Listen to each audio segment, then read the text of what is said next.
से गांव में, जो हरे भरे पहाड़ियों और एक चमकदार नदी के बीच बसा हुआ था, एक जिज्ञासु और बहादुर लड़की रहती थी जिसका नाम लीला था। लीला की आंखें चमकदार और उसके घुंघराले भूरे बाल थे। उसका दिल हमेशा नई चीज़ों को जानने के लिए बेचैन रहता था। हर दिन अपने काम खत्म करने के बाद वह पास के जंगल में घूमने जाती और नई चीज़ें खोजती। एक सुबह जब लीला जंगल में टहल रही थी, उसने कुछ अजीब देखा। एक छोटी सी चमकती तितली उसके पास से गुजरी और हवा में सुनहरी धूल छोड़ गई। हैरान होकर लीला ने उस तितली का पीछा किया और जंगल की गहराई में चली गई, जहां वह पहले कभी नहीं गई थी। वहां के पेड़ बहुत ऊंचे थे, उनकी पत्तियां हरे और सुनहरे रंग में चमक रही थीं और हवा में शहद और फूलों की मीठी खुशबू थी। कुछ देर बाद तितली लीला को एक विशाल बलूत के पेड़ के पास ले गई, जिसके तने में एक दरवाज़ा बना हुआ था।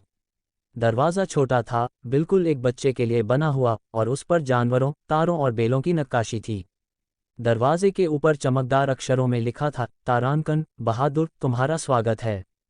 तारांकन। लीला का दिल धड़कने लगा। उसने दरवाज़ा खोला और अंदर कदम रखा। वहां उसने एक जादुई दुनिया देखी। आसमान गुलाबी और बैंगनी रंगों से भरा था और ज़मीन नर्म चमकदार काई से ढकी हुई थी। अजीबोगरीब जीव वहां घूम रहे थे, टोपी पहने हुए बातें करते खरगोश, जवाहरात की तरह चमकते पंखों वाले पक्षी और एक दोस्ताना लोमड़ी जिसकी पूंछ इंद्रधनुष की तरह रंग बदलती थी। लीला ने एक पेड़ की डाल पर बैठे एक बुद्धिमान उल्लू ओलिवर से मुलाकात की। ओलिवर की चोंच पर गोल चश्मा था और उसके चेहरे पर एक दयालु मुस्कान। जादुई जंगल में तुम्हारा स्वागत है, लीला, उसने कहा। हम तुम्हारा इंतजार कर रहे थे। मेरा इंतजार? लीला ने हैरानी से पूछा। हाँ, ओलिवर ने जवाब दिया। जादुई जंगल मुश्किल में है। जो जादुई क्रिस्टल हमारी दुनिया को जीवित रखता है, उसे छाया राजा ने चुरा लिया है। उसके बिना हमारा जंगल धीरे धीरे खत्म हो जाएगा। हमें एक बहादुर और दयालु हीरो की ज़रूरत है जो उसे वापस ला सके। क्या तुम हमारी मदद करोगी? लीला ने बिना सोचे जवाब दिया, बिल्कुल, मैं मदद करूंगी। ओलिवर ने उसे एक छोटा चमकदार नक्शा दिया। ये तुम्हें छाया राजा के महल तक ले जाएगा। लेकिन सावधान रहना, ये सफ़र खतरनाक है और छाया राजा बहुत चालाक है।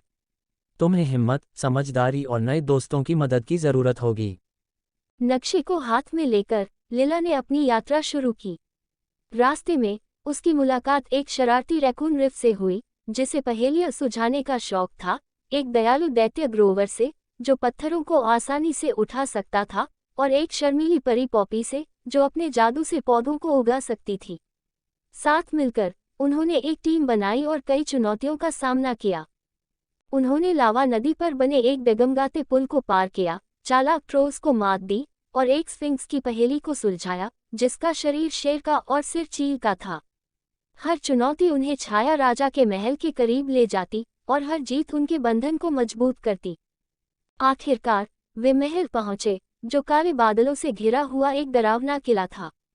अंदर उन्होंने छाया राजा को एक सिंहासन पर बैठे देखा, जिसके हाथ में जादुई क्रिस्टल चमक रहा था। तुम बहुत देर कर चुकी हो, छाया राजा ने मुस्कुराते हुए कहा। क्रिस्टल अब मेरा है और जल्द ही जादुई जंगल खत्म हो जाएगा। लेकिन लीला ने साहस से कहा, हम तुम्हें जंगल को नष्ट नहीं होने देंगे। हर किसी का एक घर होना चाहिए, तुम्हारा भी। तुम्हें उनका घर छीनने की क्या ज़रूरत है?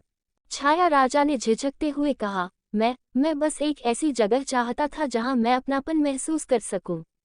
लेकिन किसी ने मुझे अपनाया नहीं क्योंकि मैं अलग था।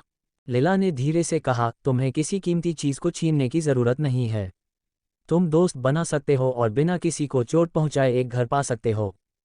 छाया राजा ने लीला और उसके दोस्तों को देखा, फिर अपने हाथ में क्रिस्टल को। धीरे धीरे उसने क्रिस्टल लीला को दे दिया। शायद तुम सही हो, उसने कहा। मुझे माफ कर दो। जादुई क्रिस्टल वापस आने के साथ जंगल फिर से चमकने लगा। छाया राजा, जो अब अपने अंधकार से मुक्त हो चुका था, ने जंगल में रहने और इसे फिर से बनाने में मदद करने का फैसला किया। लीला और उसके दोस्तों ने एक बड़ी दावत का आनंद लिया और जंगल के सभी जीवों ने अपने हीरोज़ का जश्न मनाया। लीला के घर लौटने से पहले ओलिवर ने उसे एक छोटा सा सुनहरा लॉकेट दिया, जो एक तितली के आकार का था। ये तुम्हें हमेशा तुम्हारी बहादुरी और दयालुता की याद दिलाएगा, उसने कहा। और जब भी तुम्हें हमारी ज़रूरत हो, इसे खोलना और तुम जादुई जंगल में वापस आ सकती हो। लीला ने अपने दोस्तों को गले लगाया और बलूत के पेड़ के दरवाजे से होकर अपने गांव लौट आए। उस दिन के बाद से उसे पता था कि चाहे जिंदगी कितनी भी साधारण क्यों न लगे, हमेशा कुछ जादू होता है जो खोजने का इंतजार कर रहा होता है, बस तुम्हें उसे खोजने की हिम्मत चाहिए। और इस तरह लिला के रोमांचक सफ़र जारी रहे, अपनी दुनिया में और जादुई जंगल में, जहां उसका हमेशा स्वागत था। तारांकन समाप्त। तारांकन।